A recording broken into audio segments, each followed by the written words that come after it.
ఎలాంటి క్యాపబిలిటీ ఉంది, ఆయనకి ఎంత స్ట్రెంగ్త్ ఉంది. కొన్ని విషయాలు వింటుంటే ఆశ్చర్యం అనిపిస్తుంది. ఆయన శిలువ మరణానికి ఎక్కబోతున్నప్పుడు ఆయనకు తెలుసు మరణము నా కళ్ళెదుటే ఉంది, సమీపిస్తుందని. అయినా కూడా యెరూషలేముకు ఒక గర్వంగా రొమ్ము చరుచుకొని రొమ్ము విరుచుకొని మరి యెరూషలేముకు వస్తున్నాడంటే ఆశ్చర్యం అనిపించింది.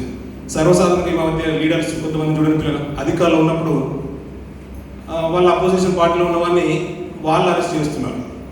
అరెస్ట్ చేసిన తర్వాత మేము బుక్లో రాసుకుంటున్నాము, ఈవెన్ రెడ్ గ్రీనా సంథింగ్ వాట్ ఎవర్ వాళ్ళు రాసుకుని తర్వాత వాళ్ళని అమలు చేస్తున్నారు. వాళ్ళు అంటారు ఏదైనా పర్లేదు, మమ్మల్ని ఎవరు పట్టుకునేది, మమ్మల్ని ఎవరు బంధించేదని వీళ్ళు అంటారు. తీరా జైల్లో పెట్టిన తర్వాత నన్ను ఇలా నలగొట్టేశారు, నన్ను ఇన్ని చేశారు, మళ్ళీ మాకు అధికారం రాదా అప్పుడు చూసుకుంటాంలే అనే మాటలు మనం ఎక్కువగా వింటున్నాం.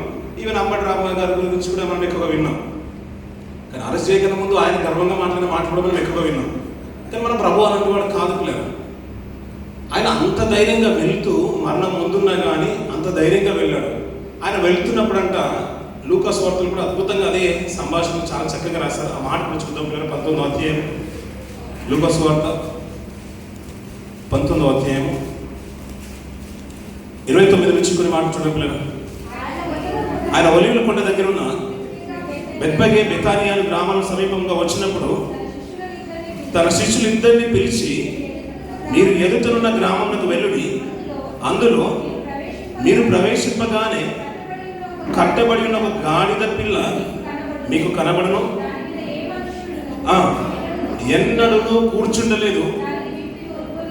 సరిపోతుంది. ఈ వాక్య భాగం మనకు బాగా సుపరిచితమైన మాటలో ఒకటి. చాలా ఆశ్చర్యం అనిపించిన మాట ఏంటంటే, ప్రార్థన నిబంధన గ్రంథంలో ఇశ్రాయేలుకు దేవుడు ఇచ్చిన వాగ్దానంలో ఒకటి ఏంటంటే, పశువుల్లో నిర్గమకాండము మన బిగినింగ్లోనే మన 12వ అధ్యాయంలో మనం చూస్తూ ఉంటాం. వారికి ఇచ్చిన మాట ప్రతి తొలుచును నాదంటాడు. దేవుడు కలిగే వారి యొక్క స్వాస్థ్యంలో ఏది మొట్టమొదటిగా పుడుతుందో దేవునికి అంటే బలి అర్పించాలి.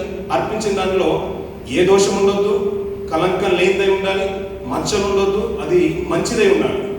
అలాగే ప్రతిది మొట్టమొదటి కుమారుడు కావాలంటే తొలుచుండే దేవుడికి కావాలి. అలా ప్రతి పశువుల నుంచి దేవుడు తీసుకునేవాడు, అది యెహోవాకు ప్రతిష్ఠించేవాడు. కానీ గాడిద విషయంలో అలా ఉండేది కాదు పిల్లలు.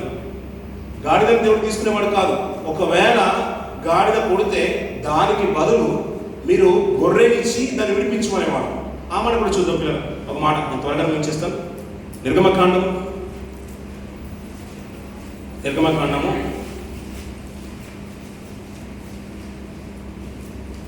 12వ అధ్యాయం 12-13 వర్షం చూడండి పిల్లలు.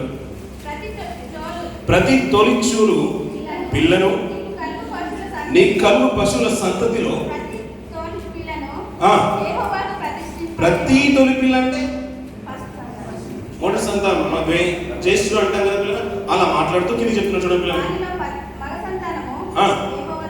అంటే బిడ్డల గురించి మాట్లాడుతూ కింద చెప్తున్నా, ప్రతి గాడిద తొలి పిల్లను వెలయించి విడిపించి దానికి మారుగా గొర్రె పిల్లని వెళ్ళండి. అంటే గాడిద దేవుడికి అక్కర్లేదు, గాడిద దేవుడికి అక్కర్లేదు. దానికి బదులు ఏం చేయాలంటే ఒక క్రయధనం చెల్లించాలి, వెలించి దాన్ని విడిపించుకోవచ్చు.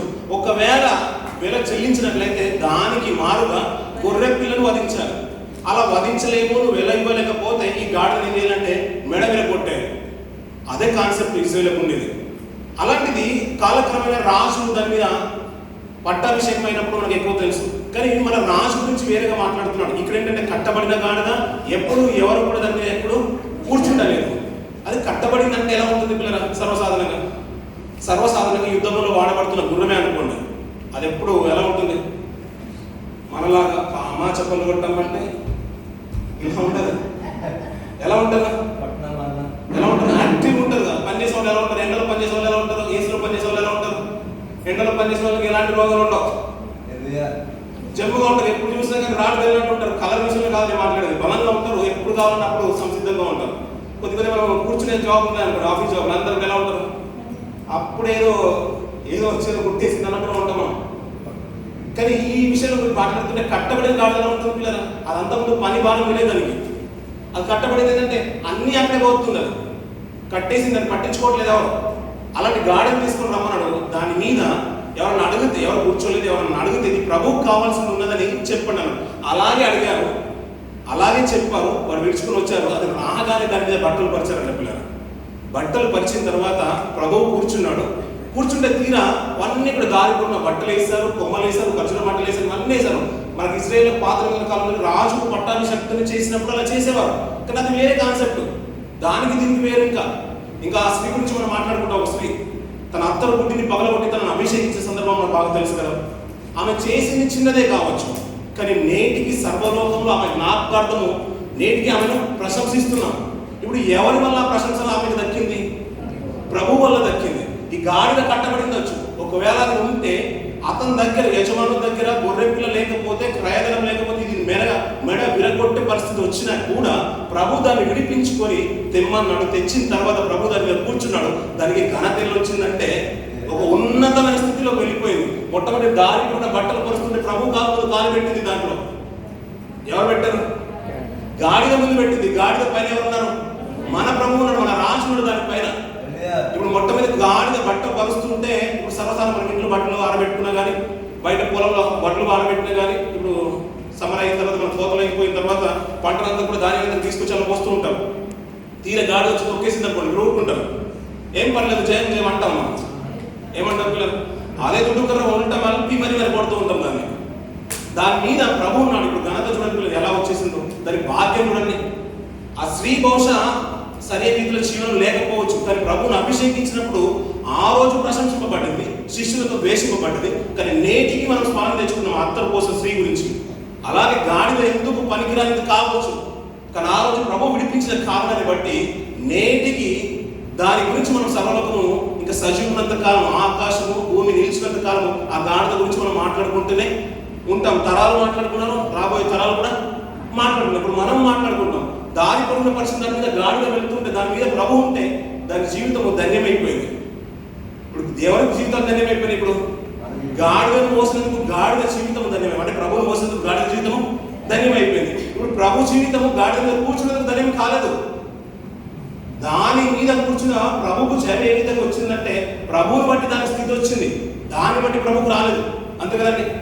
అలాగే ప్రభువు మన దగ్గర ఉంటే, ఆయన నమ్ముకొని మన ప్రభులోకి వచ్చినట్లయితే, ఈ పామ్ సండే వచ్చిన మనకు కూడా చాలా మట్టి చూడండి పిల్లలు, అప్పుడు సేవకులకు ఘనత వస్తూ ఉంటుంది. ఆ స్పీకర్ చాలా గొప్పడండి. ఇప్పుడు మన దగ్గర కూడా కొంతమంది సేవకులు, ఇప్పుడు మా ముగ్గురు ఉన్నాయి, కొంతమంది ఫాలోవర్స్ ఈ మధ్య తయారవుతున్నారు. ఆ సేవకుడు అంటే ఇష్టమండి, ఈ సేవకుడు అంటే ఇష్టమండి, అంటే జనరల్గా చెప్తున్నాను. వాళ్ళు నచ్చిన వాళ్ళు ఉంటారు. ఇప్పుడు కార్పొరేట్ సేవకులు ఉన్నారు, ఆయనకంటూ వాళ్ళకంటూ ఒక బెటాలియన్ ఉంది. ఈ మధ్య పాస్టర్ గారిని మాట్లాడడానికి కూడా ఉండదు, ఆర్మీ ఎప్పుడు తిరుగుతూనే ఉంటుంది. ఇప్పుడు ఇరాన్లో సైన్యం తగ్గిపోతుంది, మరి 6 చుట్టూ మంది సైన్యం తగ్గరు, అలాగ ఉంటుంది. కానీ ఆ ఘనత ఎవరి వల్ల వచ్చింది? ప్రభు వల్ల వచ్చింది. ఇప్పుడు ప్రభును మోస్తున్నది ఎవరు? ఆ సేవకుల కుటుంబాలు. ఇప్పుడు మీరైనా మన జీవితాలైనా కానీ ప్రభును కలిగి ఉన్నప్పుడే ధన్యత చేకూరుస్తుంది. అంతే కదండి. ఆ ధన్యత ఆధిక్యత వచ్చిందంటే ప్రభు మనపై ఉన్నాడు కాబట్టి ఆధిక్యత మనకు వస్తుంది. భావితరాలు మాకు వచ్చే ఘనత అయినా కానీ అది ప్రభు వల్ల వచ్చేది, మీకు వచ్చే ఘనత అయినా కానీ అది ప్రభు వల్ల వచ్చేది. అందుకని ప్రభును మోసే జీవితాలు ధన్యకరం. ఆ రోజు మరియమ్మని అన్నారు, నువ్వు మోసిన అంటే నేను తల్లి, నేను కన్నా గర్భము, నువ్వు పుడిచిన స్తన్యము ధన్యము అన్న. తన తల్లిని ప్రశంసించారు. ఎందుకు ప్రశంసించారంటే ప్రభును మోసింది కాబట్టి, ఆమె ప్రభును అభిషేకించింది కాబట్టి ఆ రోజు మరియను ప్రశంసించేశారు అత్తరు పోసినందుకు. అలాగే మరియమ్మను ప్రశంసించేశారు. ఈరోజు గాడిని ప్రశంసిస్తున్న కారణం అంటే దాని పైన ప్రభు ఉన్నాడు. మన జీవితాలు కూడా సుఖంగా ఉండాలన్నా, ధన్యత చేకూర్చబడాలన్నా, మహిమ రావాలన్నా, మన జీవితాలు ధన్యమైపోవాలన్నా కానీ ప్రభు మన జీవితంలో ఉండాలి. మనుషులు కాదు మన మీద ఉండాల్సింది, మనుషుల ఆధిపత్యం కాదు మన మీద ఉండాల్సింది. లోకంలో ఉన్నది ఏది కూడా మనకు అక్కర్లేదు. ప్రభు మన జీవితంలో ఉంటే చాలు. ఆ మోసన్నకే జయం. ఒకవేళ మీరు మౌనంగా ఉంటే ఆ రోజు రాళ్ళు మొరపెట్టేవన్నాడు. ఒకవేళ మనుషులే ఉన్న తర్వాత రాళ్ళు మొరపెడితే వాడు పుట్టేందుకు అన్నట్టుగా, పిల్లలు ఉన్నప్పుడు ఏంటంటే తల్లిదండ్రులు చూసుకోవాలి, పిల్లల్ని చూసుకోవాలి, భార్య పిల్లలు చూసుకోవాలి, వాళ్ళని పోషించాలి, కావాల్సిన సదుపాయాలన్నీ కూడా కల్పించాలి. అలా కల్పించినప్పుడు నువ్వు పుట్టినా వేసినా, నువ్వు పుట్టకుండా కూడా మేలు అనే ఈ రోజులో సామెత ఎలాగైతే ఉందో, ప్రభువును కలిగిన జీవితాలు నువ్వు మెల్లిగా చెప్పలు కొట్టినా నువ్వు లేకపోవడమే మంచిది. నువ్వు ప్రభువును ఆరాధించకపోతే, సావాసానికి రాకపోయినా మంచిది. అందుకని మనం ఆరాధించకపోతే, మన నోట స్తుతి ఉండకపోతే రాళ్ళు మొర పెడతాయి. అవును కదండి. అందుకనే మనకిచ్చిన ఆధిక్యతను బట్టి, మనకిచ్చిన రక్షణ బట్టి ఎల్లప్పుడూ ఆయనకే స్తుతి, ఆయనకే మహిమ ఇది చెల్లాలి. దాన్ని బట్టి మన రాజుకు ఘనత చేకూర్చబడుతుంది. ఆ ఘనత ఆయన కలిగింది అనుకోండి, ఆటోమేటిక్గా ఏమవుతుంది? ఆ ఘనత మనకు వస్తుంది. ఇంట్లో దీపం వెలుగుతుంటే ఇల్లంతటికి వెలిగించినట్టుగా ప్రభు మన జీవితంలో పూర్వై ఉంటే, మన కుటుంబాలు బాగుంటాయి, మన సంఘం బాగుంటుంది, మన ఆత్మీయ జీవితాలు నీళ్ళు ఉంటాయి.